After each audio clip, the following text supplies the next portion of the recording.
Today we're going to be asking the age-old question, can skeletons make for interesting encounters? Well, make no bones about it, I'm here to tell you they sure can. And I'm not just rattling your chain. Hello, you beautiful internet you. Welcome to today's episode of Dances with Monsters, the internet show where I teach you tips, tricks, strategies, and tactics for all of your combat encounters. As always, I'm DM Dave. I'm the Dungeon Master for the live-action roleplay series Careful Cantrip, which you can check out on Twitch. Link is down in the description below. In today's episode, we're going to be taking a look at the most used NPC baddie in gaming history. They're spooky, they're scary, they're skeletons. Having hopefully lived their best lives, skeletons are undead creatures that arise when animated by dark magic. They heed the summons of spellcasters who call them from their stony tombs in ancient battlefields, or arise of their own accord in places saturated with death and loss, awakened by stirrings of necrotic energy or the presence of corrupting evils. The skeletons are listed with a CR rating of 1/4, and looking at the stat blocks, that's kind of hard to argue. With an HP of 13 and a matching AC of 13, these guys definitely get thrown into the minion pile in my books.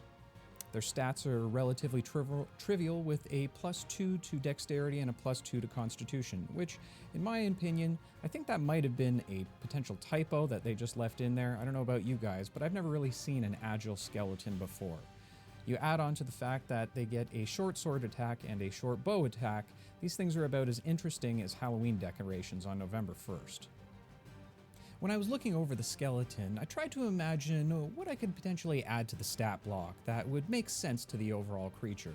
And after mulling it over for a little while, I reread the description that's in the monster manual and realized that there are a ton of features that you can add to the skeleton that are pretty much already there, they just don't get laid out within the stat block.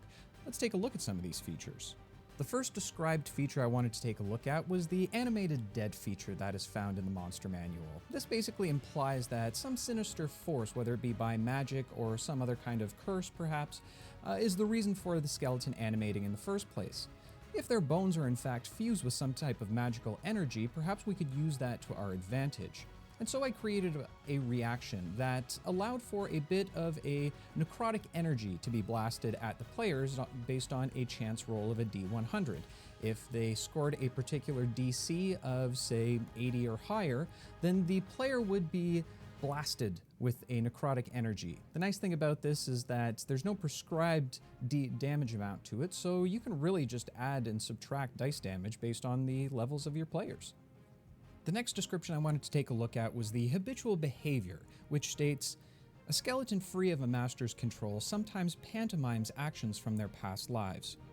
Considering this, I thought about what exactly the skeleton was prior to its passing, and in the case of our encounter, they were actually pirates beforehand. And so using one of the actions that we created on our previous episode, found on pirates, which you can also find on this channel, I took the hook action, which is basically an additional attack. Now, again, this is completely based on what the creature was beforehand, but it basically states you can add a free action, and I can see why they didn't include that within the stat block. I think without properly wording that, it could get a little confusing for some DMs. Lastly, the skeletons are described as obedient servants, meaning that they're bound to the will of their creators. Any tasks that's been assigned to them by their creators, they'll follow through to the death, or I guess in this case it would be their second death? I don't know. Either way. This doesn't really lend to the creature's stats at all, but I would ask any DM to consider the encounter as a whole when using this feature. Perhaps the players are trying to get a skeleton away from a specific item, but they can't because the skeleton is bound by its creator as sentries to that specific location. Or perhaps it's a timed encounter where the skeletons are avoiding the PCs entirely, trying to get at a person or an object that they've been assigned to. Again, doesn't really do much in terms of additions to the stat block, but it does create a little bit of flavor and flair for the overall encounter. Now granted, these features aren't as easy to adapt as some of the others that we've recommended on this channel, because we're not really just throwing things into the stat block.